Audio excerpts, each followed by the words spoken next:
बात सीधी थी पर चर्चा करेंगे, अर्थात सप्रसंग व्याख्या करेंगे। बात सीधी थी पर पढ़ने से पहले मैं आपको कुछ महत्वपूर्ण बिंदु बताती हूँ इस कविता के बारे में। जब भी हम कोई कविता लिखते हैं तो उसमें कुछ कवि होते हैं जो सरल शब्दों का प्रयोग करते हैं, लेकिन कुछ कवि ऐसे होते हैं जो अपनी कविता को आकर्षक बनाने के लिए कठिन शब्दों का प्रयोग करते हैं। जैसे अगर हम कोई कविता लिखते हैं और उसमें जल्दी की जगह शीघ्र शब्द का प्रयोग करें तो कुछ जो पाठक होते हैं वो शीघ्र शब्द को अच्छी तरह समझ नहीं पाते, जिससे वो कविता का जो अर्थ है वो अच्छी तरह से ग्रहण नहीं कर पाते। वहीं पर अगर कोई कवि शीघ्र की जगह जल्दी शब्द का प्रयोग करता है तो जो पाठक हैं वो कविता के भाव को आसानी से समझ सकते हैं। बात सीधी थी पर कविता में भी कवि ने अपने ही अनुभव को बताया है कि एक बार वे कविता लिखते हैं, उस कविता में बात तो सीधी थी लेकिन उन्होंने शब्दों का जो प्रयोग है इस तरह से किया कि जो कविता का भाव था वो अच्छी तरह से नहीं निकल पाया। उनकी जो कविता है तर्क जाल में फंस कर रह जाती है और प्रभावी नहीं बन पाती। उसी अनुभव को कुंवर नारायण जी इस कविता में बताते हैं। तो अब बात करते हैं इनकी कविता बात सीधी थी पर। बात सीधी थी पर एक बार भाषा के चक्कर में जरा टेढ़ी फंस गई। उसे पाने की कोशिश में भाषा को उल्टा पलटा, तोड़ा मरोड़ा, घुमाया फिराया कि बात या तो बने या फिर भाषा से बाहर आए। लेकिन इससे भाषा के साथ साथ बात और भी पेचीदा यानी कि कठिन होती चली गई। पहले हम इस कविता का प्रसंग देख लेते हैं। प्रस्तुत पंक्तियाँ कुंवर नारायण द्वारा रचित कविता बात सीधी थी पर से ली गई है।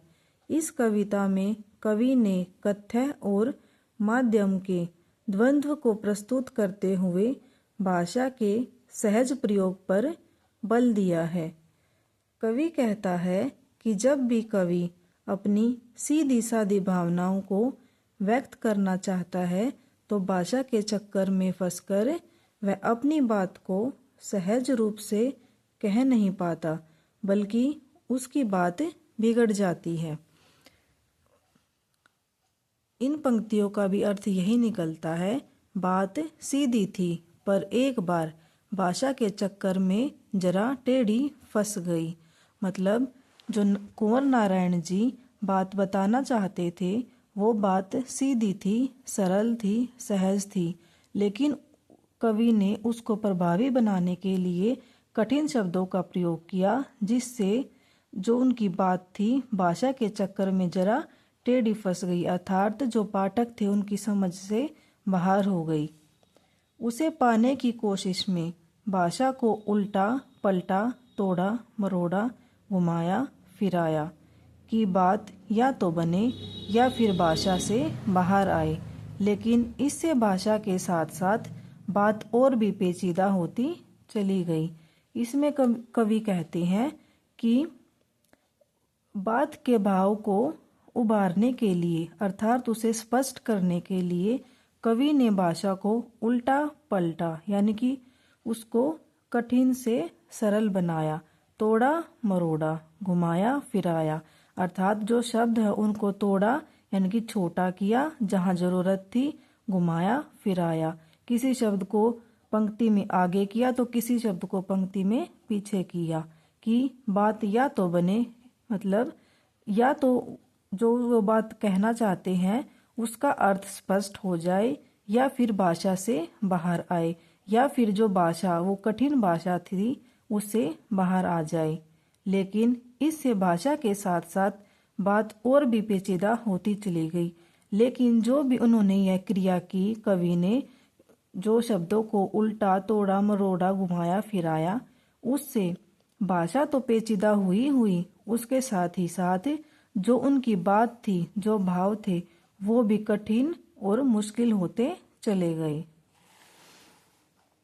आगे, सारी मुश्किल को धैर्य से समझे बिना मैं पेंच को खोलने के बजाय उसे बेतरह कसता चला जा रहा था, क्योंकि इस करतब पर मुझे साफ सुनाई दे रही थी तमाशबीनों की शाबाशी और वाह वाह।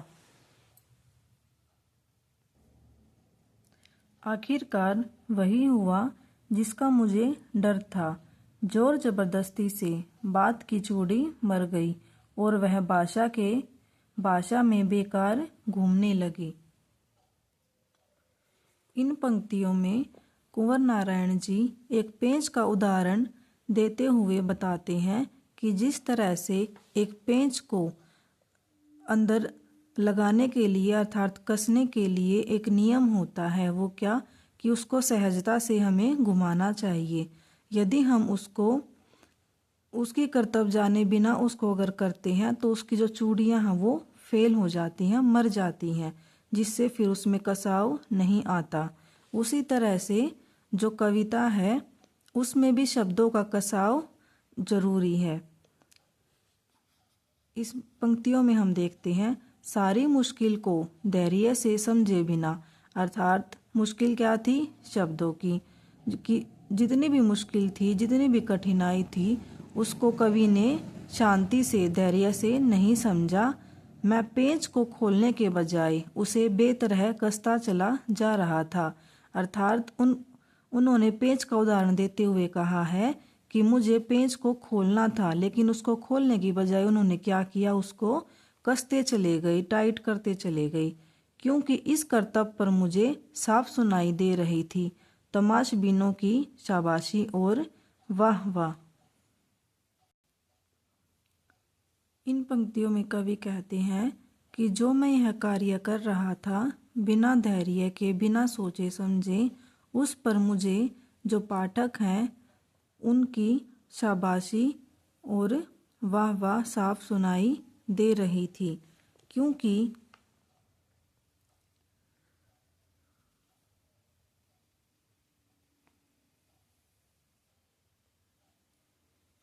आगे है, आखिरकार वही हुआ जिसका मुझे डर था। जोर जबरदस्ती से बात की चूड़ी मर गई और वह भाषा में बेकार घूमने लगी। इसमें कुंवर नारायण जी कहते हैं कि मैंने गलती की थी कि जो मेरी कठिनाई थी, मुश्किल थी, उसको मैंने बिना ही धैर्य रखे और समझे बिना उसको, उस बात के, उस शब्दों के पेच को मैं बेवजह कसता चला गया। लेकिन इससे उनको हानि क्या हुई? उनको जो डर था वो उनका सफल हो गया। कैसे? जोर जबरदस्ती से बात की चूड़ी मर गई।